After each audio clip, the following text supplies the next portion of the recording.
اللہ پاک نے ان عظیم ہستیوں میں سے مولا علی شیر خدا رضی اللہ تعالیٰ عنہ کو ایک ایسی عظمت شان فضیلت عطا فرمائی. یہ فضیلت اس وقت میں صرف اور صرف حضرت علی پاک کو عطا ہوئی ہے رضی اللہ تعالیٰ عنہ. ایک اصول اللہ پاک نے بنایا تھا، ضابطہ بنا دیا، ایک قانون کہہ لیں بنا دیا اللہ پاک نے، اور یہ بنا تھا تھوڑے سے وقت کے لیے، بالکل تھوڑے سے وقت کے لیے، اور اس پر عمل صرف اور صرف حضرت علی پاک نے کیا ہوا ہے. کمال کا یہ واقعہ ہے. کریم آقا صلی اللہ علیہ وآلہ وسلم کی بارگاہ میں جس کا جب دل چاہتا تھا وہ آ سکتا تھا. وہاں کوئی روک تھام نہیں تھی، کوئی پابندی نہیں تھی. اجازت تھی کہ تم آؤ، دیکھو میرے پیارے نبی کریم صلی اللہ علیہ وآلہ وسلم موجود ہیں تو اپنی باتیں عرض کرو.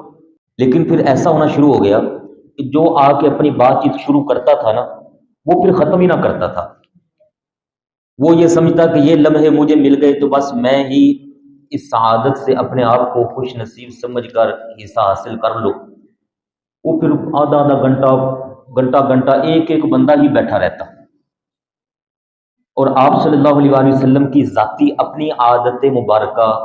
کمال کا اخلاق حسنہ جو تھا وہ یہ تھا کہ آپ خود کسی بندے کو نہیں فرماتے تھے کہ اب تم جاؤ.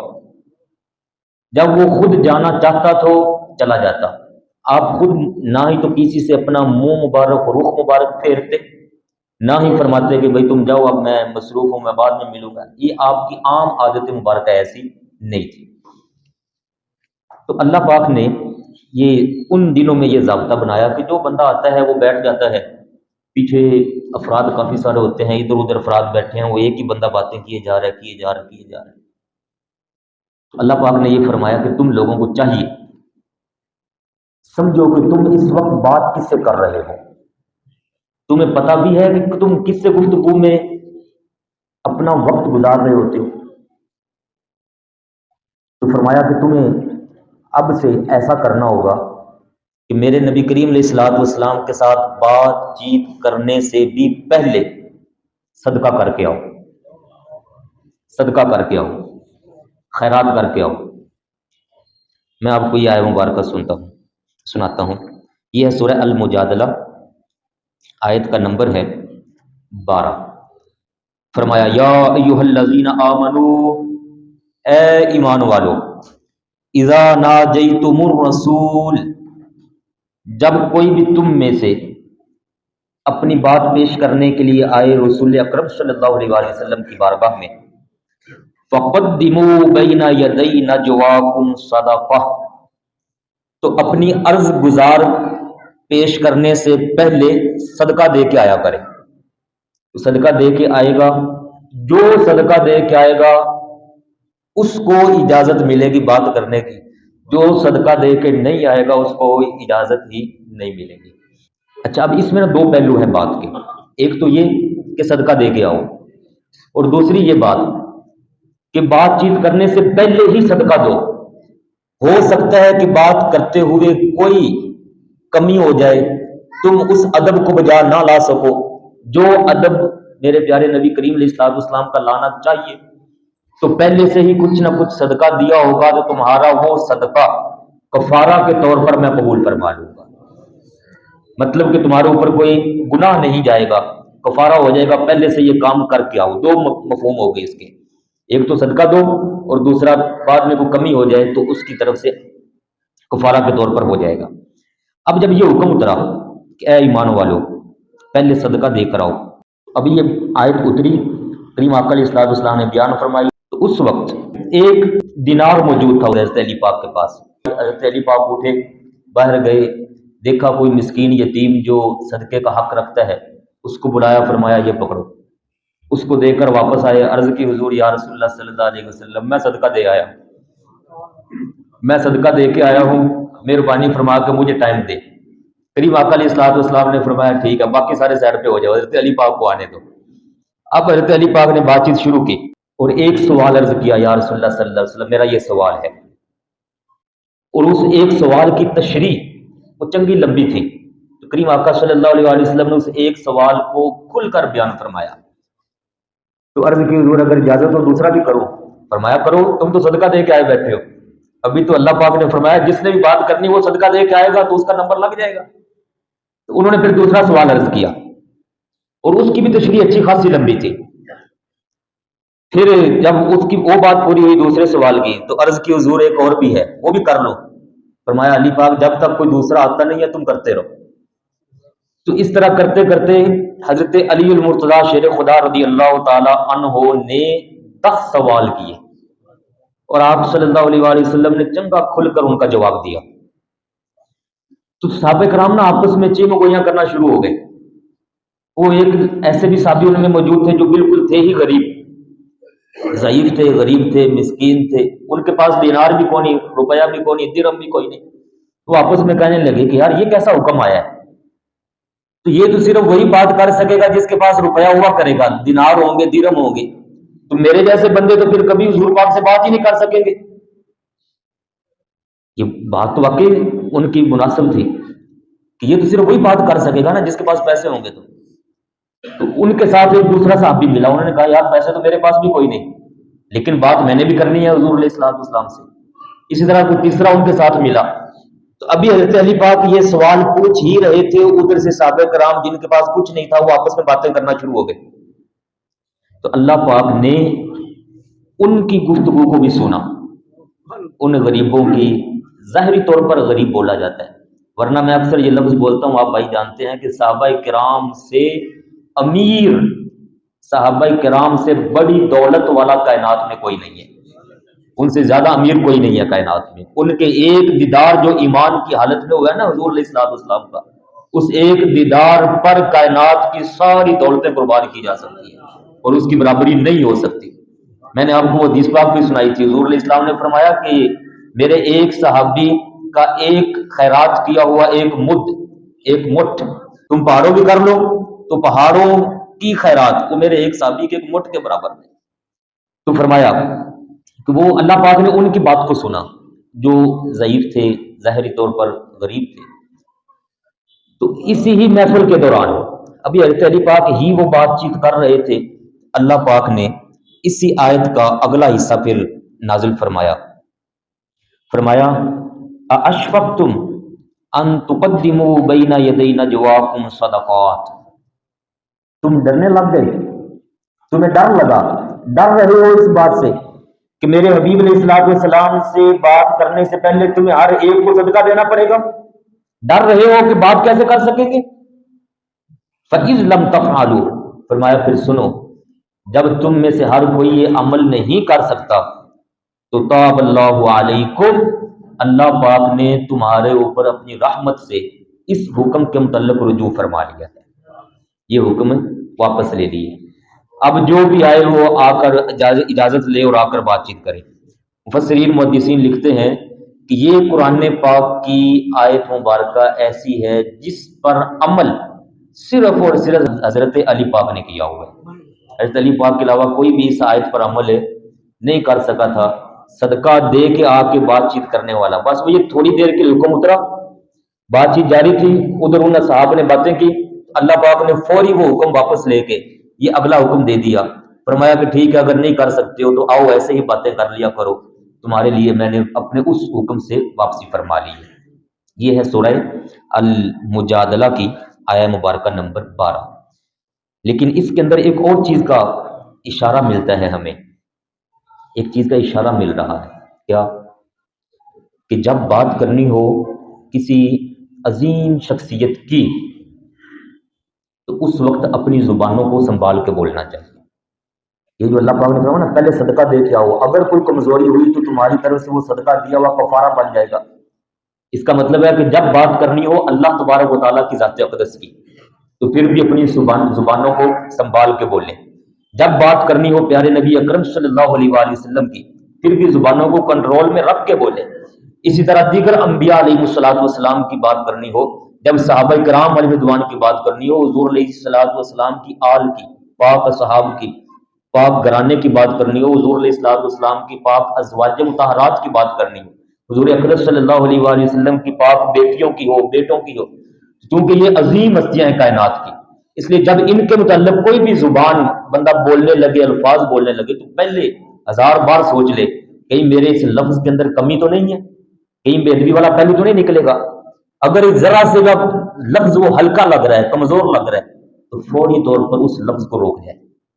سوچیں اور اچھے سے اچھا لفظ وہاں نکال کر لے کر آئیں، کیونکہ اللہ پاک نے اس انداز کو پسند فرمایا ہے کہ میرے پیارے نبی کریم علیہ الصلوۃ والسلام اور میرے محبوب لوگوں کی باتوں کے متعلق، ان کی زوات کے متعلق تمہاری زبانوں سے کوئی نازیبا الفاظ نہیں نکلنے چاہیے۔ میں نے آپ بھائیوں کو ایک بار شاید یہ بات سنائی تھی کہ ایک مبلغ تھے، واعظ، وہ دوران تقریر یہ لفظ بول گئے۔ پہلے دور میں چونکہ مسجدیں کچی ہوتی تھیں، حضور علیہ الصلوۃ والسلام کے دور مبارک میں بھی مسجد کچی ہوتی تھی، جب بارش ہونی تو بارش کے دوران پانی چھت سے وہ نیچے زمین پر آ جانا، اور نیچے بھی فرش نہیں ہوتا تھا، نیچے جو جگہ ہے وہ بھی کچی زمین، تو پانی اور نیچے کی مٹی جب جمع ہو جاتی تو پانی اور مٹی مکس ہو جانے۔ اب وہ جو عالم دین یا وائز وہ جو لفظ بول رہے تھے نا، وہ اس جگہ پر لفظ بول گئے کیچڑ کا، کہا کہ وہ پانی اور زمین جب مل جاتی آپس میں تو کیچڑ بن جاتا، اور کہا کہ جب حضور علیہ الصلوۃ والسلام یا صحابہ کرام وہ سجدے میں جاتے تو وہ پھر کیچڑ لگ جاتا پیشانی کو اور کپڑوں کو بھی۔ یہ لفظ عام طور پر کوئی اتنا برا نہیں ہے، عام جو اس کے لفظ بولا جاتا ہے وہ کیچڑ ٹھیک ہے، لیکن اب چونکہ بات عام بندے کی نہیں ہو رہی تھی، یہاں مسئلہ یہ ہے کہ بات عام شخصیت کی ہو نہیں رہی، بات ہو رہی ہے پیارے نبی کریم صلی اللہ علیہ وآلہ وسلم کی، اور کیچڑ کا جو لفظ ہے یہ لفظ عام طور پر جگہ جگہ پر کوئی بھی پانی جمع ہو تو اس کے لیے بھی کیچڑ بول دیتے ہیں۔ کیچڑ کے لیے کوئی لازمی نہیں ہے کہ وہ صاف شفاف پانی ہی ہوگا تو کیچڑ بولا جائے گا، نہ پاک پانی ہو کہ گٹر کا پانی نکلا ہوا اور بہر ایسے جمع ہو، کہتے ہیں یار کیچڑ یہاں پر پھیلا ہوا ہے۔ تو وہاں چونکہ بات ہو رہی تھی حضور علیہ الصلوۃ والسلام کی مسجد کی اور آپ کے سجدوں کی، تو بابا جان سرکار رحمہ اللہ تعالی آپ کے نا جسم میں کپ کپاہٹ تاری ہوئی، ایسے دردری سی آئی، اس کو دیکھا، اللہ کے بندے یہ کیا لفظ بول رہے ہیں، کیسے بول رہے ہو؟ وہ چپ ہو گئی۔ آپ نے پھر ان کو فرمایا کہ یہاں یہ بھی کہہ سکتے ہو کہ پانی اور وہ مٹی یہ دونوں جب مکس ہو جاتے تو یہاں اس کو انداز کو بدلو، یہ بھی تو کہہ سکتے ہو کہ اس پانی نے معلوم نہیں کب سے دعائیں کی ہوں، اس مٹی نے معلوم نہیں کب سے دعائیں کی ہوں کہ اے باری تعالیٰ ہمیں موقع دے کہ ہم تیرے پیارے حبیب کی پیشانی کا بوسہ لے سکے، ہم تیرے پیارے حبیب کی پیشانی کو چوم سکے۔ اب پانی کو موقع نہیں مل رہا تھا، ان قطرات کو اور اس ذرات کو موقع نہیں مل رہا تھا، تو اللہ پاک نے ان کے یہ موقع فراہم فرمایا کہ جا پانی تجھے اکیلا موقع تو نہیں ملے گا، تو جا کے مٹی میں مکس ہو، مٹی سے فرمایا کہ پانی آئے گا تو اس کو مکس کر کے جاؤ میرے حبیب علیہ الصلوۃ والسلام کی پیشانی کے بوسے لے لو، تمہیں بھی میں سعادت عطا فرما دوں گا۔ اسی طرح میں نے یہ لفظ سنے کہ ایک بندے نے یہ لفظ بولا، وہ دوران سفر، بندہ سفر پر ہو تو مٹی اڑتی ہے، دھول اڑتی ہے اور گرد پڑ جاتی ہے نا کپڑوں پر، تو اس کے لیے اس نے یہ لفظ بول دیا کہ بابا جان، وہ کہتا ہے کہ حضور علیہ الصلوۃ والسلام تشریف لا رہے تھے تو وہ سفر کی وجہ سے نا آپ پر دھول پڑی ہوئی تھی اور گرد پڑی ہوئی تھی، یہ لفظ بول گیا۔ آپ نے فرمایا کہ یار یہ لفظ اتنا برا نہیں ہے، لیکن مسئلہ یہ ہے کہ جس ذات کے ساتھ یہ لفظ بولا جا رہا ہے وہاں ہم نے غور کرنا ہے، کیا یہاں اس سے بہتر لفظ نہیں چن سکتے؟ تو وہاں پھر آپ نے فرمایا کہ تم یہاں بھی وہی انداز اپناؤ، یہ کیوں نہیں کہہ سکتے ہو کہ وہ جو مٹی کے ذرات اڑ رہے تھے انہوں نے یہ دعا مانگی اور اللہ پاک کی بارگاہ میں، یا اللہ ہمیں اڑا کر اپنے حبیب کی طرف لے کر جا، ہواؤں کا رخ ادھر کو کر، تاکہ میں جا کے تیرے حبیب علیہ السلام کے جسم سے مس ہو کر، ٹچ ہو کر اپنے آپ کو باقی زمین کے ذروں سے سعادت والا سمجھ سکوں۔ تو اللہ پاک نے اس کو سعادت عطا فرمانے کے لیے حضور علیہ السلام کے جسم کے ساتھ لگنے کی اجازت دے دی، ہو جا میرے حبیب کے جسم سے تو بھی لگ جا۔ یہ اس حد تک احتیاط وہ ہمیں ہمارے بزرگوں نے سمجھائی، فرمایا غور کرو۔ یہاں بڑا انداز دیکھنے میں ملتا ہے، لوگ بے باک ہو جاتے ہیں جب حضور علیہ الصلوۃ والسلام کا، آپ کی آل پاک کا، اصحاب پاک کا، عظیم لوگوں کا ذکر آتا ہے تو عجیب سی کیفیت انہیں میں طاری ہوتی ہے، اور آج کل تو ایسا دور بن گیا کہ ان کی ذاتوں کو وہ مناظرے کا موضوع بنا کر بیٹھے ہوئے لوگ، اور ان کی پاک ازواج پر بولا جا رہا ہے۔ اللہ تعالیٰ بہرحال ہدایت نصیب فرمائے۔ ہم نے قرآن پاک کی اس آیت سے یہ رزلٹ نکالا ہے اور سنا ہے کہ اللہ پاک فرماتا ہے کہ جب بھی میرے حبیب صلی اللہ علیہ وسلم کی بات کرنے لگو، ان سے بات کرنے لگو تو پہلے صدقے دے کر آؤ، لیکن چونکہ ہر ایک کے لیے مشکل تھا تو اللہ پاک نے پھر کرم فرماتے ہوئے یہ والا حکم سب سے واپس لیا، اور پھر عام اجازت ہوئی کہ ٹھیک ہے اب تم بات کر لیا کرو۔ یہ قرآن پاک کی ایک آیت میں نے عرض کی جو خاص صرف اور صرف جس پر عمل حضرت سیدنا مولا علی شیر خدا رضی اللہ تعالیٰ عنہ نے کیا تھا۔ ایک دوسری آیت مبارکہ قرآن عظیم میں موجود ہے، یہ ان کا ایک عمل تھا جو جس طرح سے انہوں نے عمل کیا، اللہ پاک نے پھر ان کی اس گفتگو کو، ان کے انداز کو، ان کی نیت کو، ان کے دلوں میں جو تقویٰ تھا، طہارت تھی، پاکیزگی، صفائی ستھرائی تھی، اس کو اللہ پاک نے اپنے کلام کے ذریعے سے یہاں بیان فرمایا۔ دیکھیے گا، بڑا مشہور یہ واقعہ ہے، اکثر آپ بھائی یہ سنتے بھی رہتے ہیں، کیونکہ موضوع کی مناسبت میں نے آج دیکھا قرآن عظیم کی ہی آیات سے، تو اس مناسبت سے یہ دوسری آیت میں آپ کے سامنے عرض کر رہا ہوں۔ یہ ہے سورہ الدہر، مشہور ہے یہ واقعہ۔ حضرت سیدنا امام حسن اور حضرت سیدنا امام حسین رضی اللہ عنہما، دونوں شہزادے، وقت کی جو تبدیلی ہوتی ہے اس کے تحت ان عظیم شہزادوں کو بخار ہو گیا، طبیعت ناساز ہوئی، تو تین اشخاص نے، حضرت سیدنا مولا علی شیر خدا، دونوں شہزادوں کی والدہ ماجدہ سیدہ کائنات سیدہ فاطمہ الزہرا رضی اللہ تعالیٰ عنہ، اور آپ کی ایک خادمہ تھی حضرت بی بی فضہ، ان تینوں نے یہ نظر مانی کہ یا اللہ تو ہمارے بچوں کو صحت عطا فرما دے، تو جب صحت عطا ہوگی تو ہم تیری رضا کے لیے 3 روزے رکھیں گے۔ یہ نظر مانی، اللہ پاک نے کرم فرمایا، دونوں شہزادے ٹھیک ہو گئے۔ اب ظاہر ہے جب ٹھیک ہو گئے تو نظر پوری کرنی ہے، انہوں نے پھر نظر پوری کی۔ یہاں ایک ضمنی مسئلہ میں ویسے عرض کروں، ہمارے ہاں میں نے چند افراد کو دیکھا ہے کہ نظر مانتے ہیں، لیکن جب کام ہو جائے نا تو پھر نظر پوری نہیں کرتے، مکر جاندے، کہتے بس ٹھیک ہے کر لواں گے۔ ایک بندہ تھا، اس نے میرے سامنے یہ بات الفاظ کہے، اس نے مسجد کی نظر مانی، مسجد کی خدمت کروں گا، 5000 مانی تو واہ وقت گزر گیا، اس کا کام نہیں ہوا۔ پھر اس نے 10,000 مانی، کہتا ہے 5000 میں شاید کام نہیں ہو رہا تو چلو 10,000 کی نظر مانتے۔ پھر اس نے 10,000 کی نظر مانی، اللہ پاک نے کرم فرمایا، اس کا کام ہو گیا جی۔ اب مجھے آ کے کہتا ہے کہ وہ شاید 5,000 میں بچی کم ہوا ہوئے، تو یہ اوپر والا 5 دینے کی بجائے کیا وہ پہلے والا 5 اگر دے دو تو میرا کام چل جائے گا، نظر پوری ہو جائے گی۔ میں نے کہا یار یہ اوپر والا 5 دینے سے تو گھبرا کیوں رہا ہے، اپنا کام دیکھ، تیرا کام کتنا بڑا تھا۔ پھر اس کو میں نے سمجھایا کہ چونکہ تیرا کام ہوا ہے جب تو نے نظر مانی 10,000 کی، اس کے بعد کام ہوا ہے، اگر پہلے ہو جاتا تو پھر 5 میں ٹھیک تھا، لیکن جب تو مزید 5 بڑھا چکا ہے تو ہو سکتا ہے اللہ پاک نے تیری طرف سے یہ تجھ سے پیسے نکلوانے ہو 5,000 اوپر، تو پورے 10 دے۔ مسلم شریف کی ایک حدیث پاک ہے، فرمایا کہ جو بندہ پیسے خرچ کرنے سے رک جاتا ہے نا، رکا رہتا ہے پیسے خرچ کرنے سے، اس کے دماغ میں پھر یہ ڈالا جاتا ہے کہ نظر مان پیسوں کی، وہ جب پھر پیسوں کی نظر مانتا ہے تو کام تو اللہ پاک نے کرنا ہے،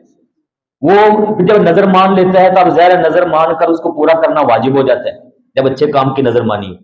تو پھر اللہ پاک اس کا کام کروا کے اس کی جیب میں سے، اس کی دولت میں سے وہ پیسے نکلوا لیتا ہے، تاکہ اس کے دل میں پیسے کی دولت نہ، پیسے کی محبت نہ رہے، دولت کی محبت نہ رہے، اس کی جو اصل وہ توجہ ہے وہ اللہ پاک کی ذات کی طرف ہو جائے۔ تو یہاں حضرت مولا علی شیر خدا رضی اللہ عنہ، سیدہ کائنات اور حضرت بی بی فضہ نے جب نظر مانی، شفا ہوئی بچوں کو، تو انہوں نے پھر روزے رکھنا شروع کیے۔ اللہ پاک کا یہ انداز بتا رہا ہے کہ جب پہلا دن تھا، روزہ رکھا، افطاری کا ٹائم آیا تو جو بھی کھانا میسر تھا وہ تیار کر کے رکھا۔ حضرت علی پاک رضی اللہ تعالی عنہ نے اس دن مزدوری بھی کی تھی، مطلب محنت کی تھی، اور محنت کر کے جو کما کر لائے وہ جب تیار ہو گیا، اس میں روٹیاں اور دیگر سالن وغیرہ جو بھی تھا، تو پہلا دن جب آیا نا تو دروازے پر مسکین نے آ کے آواز لگائی، افطاری کا ٹائم، مسکین نے کہا او نبی کے گھر والوں، میں بھوکا ہوں، امید لے کر آیا ہوں تمہارے در پہ، مہربانی کر کے مجھے کچھ کھلاؤ۔ تو حضرت علی پاک رضی اللہ تعالیٰ عنہ نے سیدہ پاک کی طرف دیکھا، سیدہ پاک نے حضرت علی پاک کی طرف دیکھا اور کہا کہ حضور علیہ الصلوۃ والسلام کا یہ فرمان ہے کہ جو اپنے لیے پسند کرتے ہو وہی اپنے مومن بھائیوں کے لیے پسند کرو، تو کیوں ایسا نہ ہو کہ یہ جو ہم اپنے لیے کھانے لگے ہیں یہی اٹھا کر مسکین کو دے دیا جائے۔ تو وہ مشورے سے وہی اٹھا کر مسکین کو دے دیا۔ اگلا دن خود روزہ پانی سے افطار کیا، پانی سے روزہ افطار کیا۔ اگلا دن آیا تو بالکل اسی طرح جب افطاری کے لیے بیٹھے ہیں تو ایک یتیم بچے نے آ کر صدا لگائی، بالکل اسی انداز کے ساتھ وہ والا اٹھا کر کھانا جو اپنے لیے تیار شدہ تھا وہ یتیم کو دے دیا اور خود پانی سے افطار کیا تھا۔ اب تیسرا دن آیا تو قیدیوں کا کھانا لینے کے لیے، قیدی جو ہوتے ہیں غلام، ان کا کھانا لینے کے لیے ایک اسیر آیا، قیدی آیا، تو پھر تیسرے دن اپنے لیے تیار شدہ کھانا وہ سارا کا سارا اٹھا کر قیدی کے حوالے کر دیا۔ اور یہ جب جانے لگے تو انہوں نے کہا، وہ جس طرح ہم عام طور پر شکریہ بولتے ہیں نا، تھینک یو کہتے ہیں، مہربانی جناب، جزاک اللہ، اللہ تعالیٰ تمہانوں خیران دے، برکتہ دے، اس طرح دعائیہ کلمات جس کی ہیلپ کی جائے نا تو وہ آگے سے شکریہ کے طور پر اس طرح سے جملے بولتا ہے۔ ان میں سے تینوں میں سے جب بھی کسی نے کوئی آگے سے جملہ خیر والا بولنا چاہا تو حضرت علی پاک رضی اللہ تعالیٰ عنہ نے فوری وہاں پر اس کو روک دیا، فرمایا نے کچھ نہ کہو، ہم نے جو تمہیں دیا ہے وہ اللہ پاک کی رضا کے لیے دیا ہے، بالکل ہم نہیں چاہتے تم سے کہ تم ہمیں کچھ اس کے بدلے کے طور پر شکریہ کے کلمات بھی بول کر جاؤ، مہربانی کرو اور جاؤ، اللہ پاک کی رضا کے لیے ہم نے تمہیں دیا، جاؤ کھاؤ۔ جب اس انداز میں آپ نے اس کو اپنے منہ پر تعریف نہیں کرنے دی، اپنے منہ پر اس کو خیر والے جملے نہیں بولنے دی، ہو سکتا ہے وہ کہتا کہ جناب تسی بڑے سخی ہو، تسی میرا دھیان رکھا ہے، تسی جناب لاجپال ہو، تسی تو کمال کر دیتا ہے، میں بھوکا سی تسی میں نے رجا چھڈیا ہے، کئی جملے بول جاتے ہیں اس طرح کے، بڑے بڑے جملے بولتے ہیں۔ آپ نے فرمایا کوئی جملہ نہ بولو، بس چپ کر کے یہ چیز لو اور جاؤ۔ اس سے ہمارے لیے سبق مل رہا ہے، بہت بڑا سبق ہے ہمارے لیے۔ میاں شیر محمد رحمہ اللہ تعالیٰ کا ایک واقعہ آتا ہے، میاں شیر محمد شرپور شریف والے، ان کے پاس ایک بندہ آیا تھا جس نے کہا کہ حضرت مجھے نصیحت فرما دیجیے، میں کوئی بھی نصیحت فرمائیے مجھے۔ آپ نے اس کو فرمایا تھا کہ اللہ پاک سے اتنی ہی محبت کر لو جتنی اپنے آپ سے کرتے ہو۔ اس نے کہا یہ کیا بول رہے ہیں آپ، اللہ پاک سے اتنی محبت جتنی اپنے آپ سے؟ اللہ پاک سے محبت تو سب سے زیادہ ہے۔ فرمایا یار بس میں سادہ جو بندہ تھا، میں مجھے جملے بولنا، چلو بس ٹھیک ہے، جاؤ اس پہ عمل کرو، اگر ہو جائے تو ٹھیک ہے۔ آپ کے پاس نا چند دن کے بعد رمضان شریف شروع ہوا تو چند دن کے بعد ایک فقیر آیا آپ کے پاس روزہ رکھنے کے لیے۔ آپ نے فرمایا وہ چودھری صاحب کے دروازے پہ جا، روزہ وہاں جا کے رکھ۔ جب وہ حضرت وہ جو آئے تھے روزہ رکھنے والے وہاں پہنچے، ان کو جا کہا یار میں روزہ رکھنا ہے۔ آپ نے فرمایا تھا کہ بتا دینا اس کو، میرا نہ بتانا کہ میں نے بھیجا، بس ویسے ہی جاؤ روزہ وہاں رکھو جا کے۔ وہاں گئے تو اس کو کہا یار میں نے روزہ رکھنا ہے، مسافر ہوں۔ اس نے پتہ کیا کیا، وہ سب سے پہلی روٹی جو توے پر ڈالی جاتی ہے، جو جل جل بھی جاتی ہے، کوئی وہ توے کا کوئی نقصان کرنا ہو تو وہ روٹی وہ پہلی والی وہ سب سے نیچے رکھتے ہیں نا، پونے وغیرہ چابی کے اندر، گھی والی روٹیاں بعد والی، پروٹے شونٹے اوپر رکھتے ہیں، وہ ایک بعد میں اٹھا کر ڈال دیتے ہیں وہ ٹکڑوں کے اندر۔ اس نے کیا کیا کہ وہ جو سب سے نیچے جلی سی روٹی سی نا وہ نکالی، تھوڑا سا سالن رکھا، اس کا جا یار تو روزہ رکھ لے۔ اس نے وہی پکڑی، بسم اللہ شریف پڑھی، روزہ رکھا، آ کے حضرت صاحب کو بتایا کہ جی میری اس نے اس طرح سے سحری کا میرا آج مہمان نوازی کا اہتمام کیا۔ وہ نماز میں آیا ہوا تھا حضرت، وہ بھی چودھری بھی، تو آپ نے اس کو فرمایا ہاں بھی چودھری، میں نے تجھے کہا نہیں تھا کہ اللہ پاک سے اتنی ہی محبت کر لو جتنی اپنے آپ سے کرتے ہو؟ اس نے تجھ سے آ کے مانگا اللہ کے نام پہ روزہ رکھنا ہے، اور اللہ پاک کے نام پہ تو نے وہ جلی ہوئی روٹی دی اور اپنے لیے پروٹے کھاتا رہا، اور سحری جو اہتمام کیا وہ پروٹوں کے ساتھ۔ تو کہتا آپ کو کس نے کہا؟ فرمایا وہ بندہ میرا ہی بھیجا ہوا ہے، اسی نے آ کر کہا۔ اس چیز سے ہمیں سبق ملتا ہے پیارے بھائیوں۔ دیکھیں مولا علی شیر خدا رضی اللہ عنہ نے کیا کیا، جو افطاری کا سامان اپنے لیے تیار تھا سامنے وہی اٹھا کر دیا۔ حضور علیہ الصلوۃ والسلام نے یہ ترغیب دی ہے، جو اپنے لیے پسند کرو دوسروں کے لیے بھی وہی پسند کرو۔ ہم یہ کھانے لگے، یہی ہم ان کو دیں گے، تو اس سے قدر آتی ہے کہ جو اپنی محبت ہوتی ہے وہ اللہ پاک پھر دوسروں سے صلہ کے طور پر جب لیتا ہے تو پھر ان کا یہ والا جو عمل تھا یہ کس درجے پر جا کے قبول ہوا۔ آج 1400 سال گزرنے کے بعد قرآن پاک میں ان کا یہ عمل موجود ہے، لکھا ہوا ہے، اور اس کو قیامت تک کوئی بندہ نکال نہیں سکتا، تبدیل نہیں کر سکتا، بدل نہیں سکتا۔ دیکھیے اللہ پاک نے فرمایا یوفون بالنذر فرمایا کہ انسانوں میں کمال کے انسان، ابرار کا لفظ پیچھے موجود ہے، فرمایا نیکوکار اور کمال کی نیکیاں کرنے والے یہ ہیں یوفون بالنذر، جو اپنی نظروں کو پورا کرتے ہیں، منت مانتے ہیں تو اس کو پورا کرتے ہیں، ویخافون یوما، اور جب نظر کو پورا کر رہے ہوتے ہیں تو آخرت کا خوف ان کے دلوں میں موجود ہوتا ہے، اور وَيُطْعِمُونَ الطَّعَامَ عَلَىٰ حُبِّهِ مِسْكِينًا وَيَتِيمًا وَأَسِيرًا، فرمایا میری محبت میں وہ یتیموں کو بھی مسکینوں کو بھی کھلاتے ہیں، یتیموں کو بھی کھلاتے ہیں، قیدیوں کو بھی کھلاتے ہیں، اور جب کھلا چکے تو کہتے ہیں انما نطعمکم لوجہ اللہ، ہم نے تمہیں کھلایا ہے صرف اللہ کی رضا کی خاطر، لا نرید منکم جزاء ولا شکورا، نہ ہی ہمیں تم سے کچھ بدلہ چاہیے اور نہ ہی شکریہ چاہیے، شکریہ بھی نہیں چاہیے، بلکہ انا نخاف من ربنا یوما عبوسا قمطریرا، فرمایا ہم تو اپنے رب سے ڈرتے ہیں اس دن کے متعلق جس دن ہمیں اپنے رب کی بارگاہ میں حاضر ہونا ہے، اس دن سے ڈر کر ہم تمہیں یہ سب کھلا پلا رہے ہیں، جاؤ کھاؤ پیو اور موجیں کرو، ہمیں ہمارا بدلہ یا جزا جو بھی ہے وہ اللہ پاک خود عطا فرمائے گا۔ اللہ پاک نے وہ والے سیم جملے قرآن پاک کا حصہ بنائے ہوئے، اس سے ہمیں سبق ملا میرے پیارے بھائی، یہ وہ عظیم لوگ ہیں جنہوں نے اچھے اعمال کیے، اللہ پاک نے ان کے عمل کو قرآن پاک کا حصہ بنایا ہے، اور ہمیں حکم دیا ہے کہ تم سب بھی ان کے نقش قدم پر چلو، ان کے نقش قدم پر چلو گے، وہ تو پہلے ہی بخشے ہوئے ہیں، جب ہم ان کے پیچھے چلیں گے تو اللہ پاک کے فضل و کرم سے ان کے غلاموں میں شمار کر کے ہمیں بخشے ہوئے لوگوں میں شمار فرما دے گا۔ اللہ تعالیٰ ہم سب کو عظیم ہستیوں سے محبت اور پیار نصیب فرمائے۔ والسلام علیکم ورحمۃ اللہ۔